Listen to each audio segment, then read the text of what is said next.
what should move forward in time with me and what should be let go as if it's dead wood.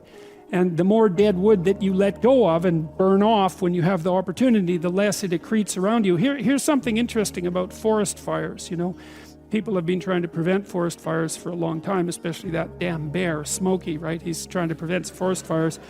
And so, because forest fires burn up the forest, and that can't be good. But here's what happens if you don't let forest fires burn, is that, well, forests collect a lot of dry branches, right? Because tree branches die and wood falls on the forest floor and collects, and so the amount of flammable material keeps increasing with time.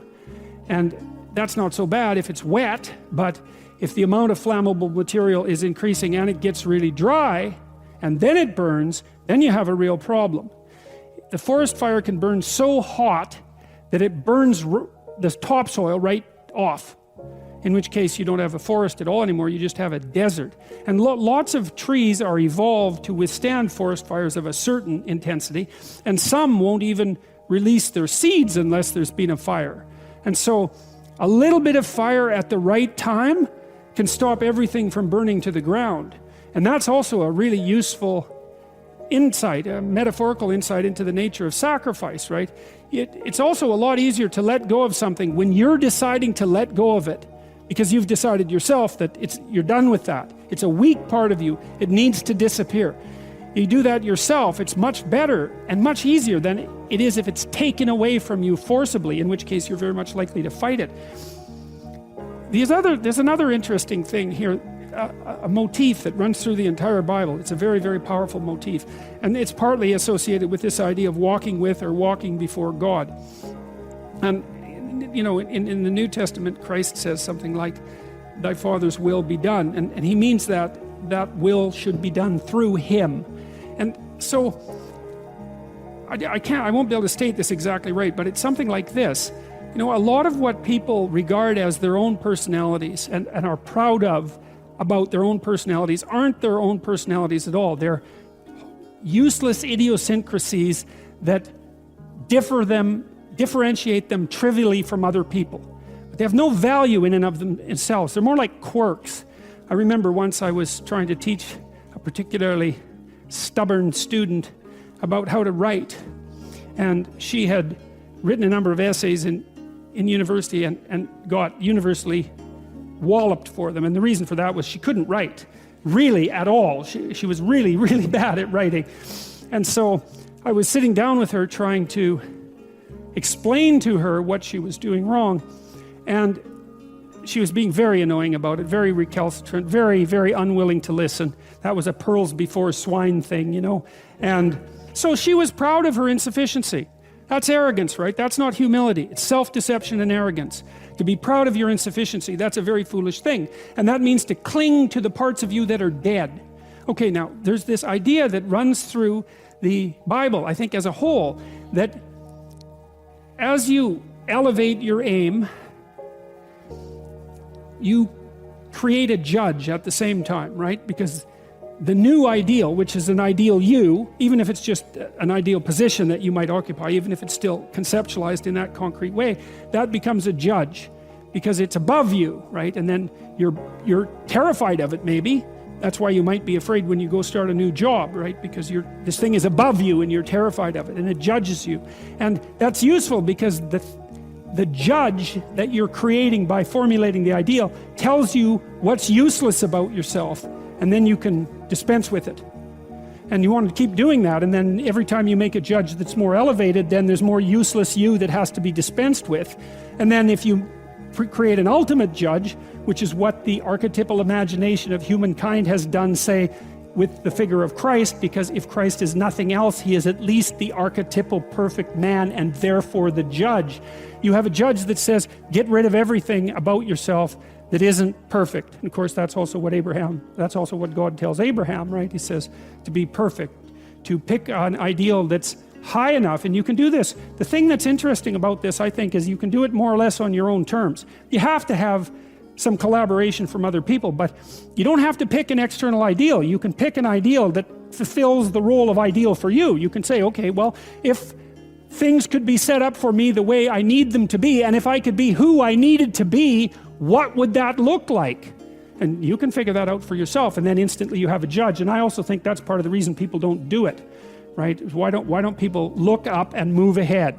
And the answer is, well, you know, you start formulating an ideal, you formulate a judge, it's pretty easy to feel intimidated in the face of your own ideal. That's what happens to Cain versus Abel, for example. Then it's really easy to destroy the ideal instead of to try to pursue it, because then you get rid of the judge. But it's way better, lower the damn judge if it's too much. Like if your current ambition is crushing you, you know, then maybe you're playing the tyrant to yourself, and you should tap down your ambitions, not get rid of them by any stretch of the imagination, but at least put them more reasonably within your grasp.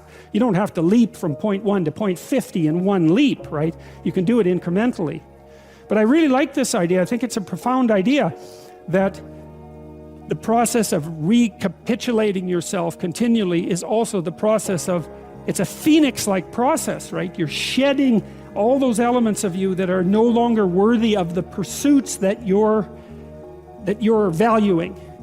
And then I would say the idea here is that as you do that, you shape yourself ever more precisely into something that can withstand the tragedy of life, and that can act as a beacon to the world. That's the right way of thinking about it. Maybe first to your friends and then to your family. It's like, it's a hell of a fine ambition, and there's no reason that it can't happen. You know, every one of you knows people who are really bloody useful in a crisis, and people that you admire, right? Those are all, you can think of all those people as you admire as partial incarnations of the archetypal Messiah. That's exactly right. And the more that manifests itself in any given person, then the more generally useful and admirable that person is in a multitude of situations. And we don't know the limit to that. But people can be unbelievably good for things, you know. It's really something to behold. I decided that I would start practicing not saying things that would make me weak, and what happened was that I had to stop saying almost everything that I was saying. I would say 95% of it. It's a hell of a shock to wake up, and I mean, this was over a few months, but it's a hell of a shock to wake up and realize that you're mostly dead wood. It's a shock, you know. And you might think, well, do you really want all of that to burn off? It's like, well, there's nothing left but a little husk, 5% of you. It's like, well, if that 5% is solid, then maybe that's exactly what you want to have happen.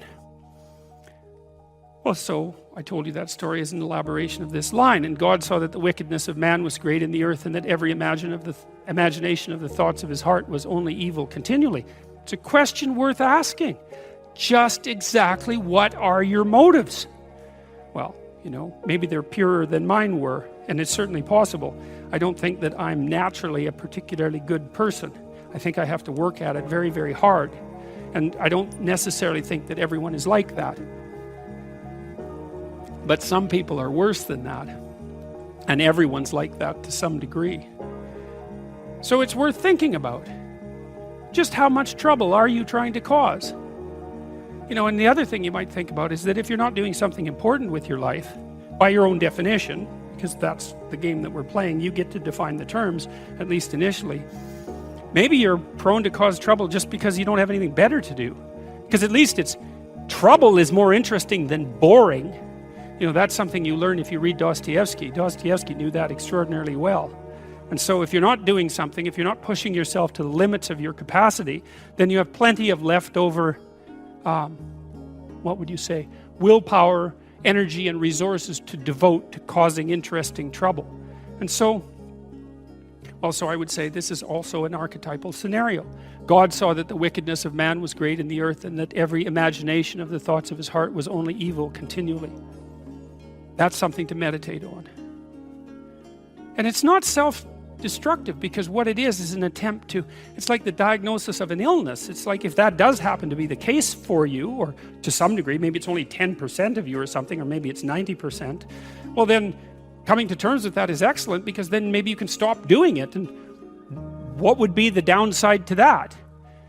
You'd have to give up your resentment, obviously, and your hatred and all of that, and that's really annoying, because those emotions are they're easy to engage in, and they're engaging, and they have this feeling of self-righteousness with them, and that goes along with them. But you're not doing this in order to put yourself down. You're doing this in order to separate the wheat from the chaff and to leave everything that you don't have to be behind.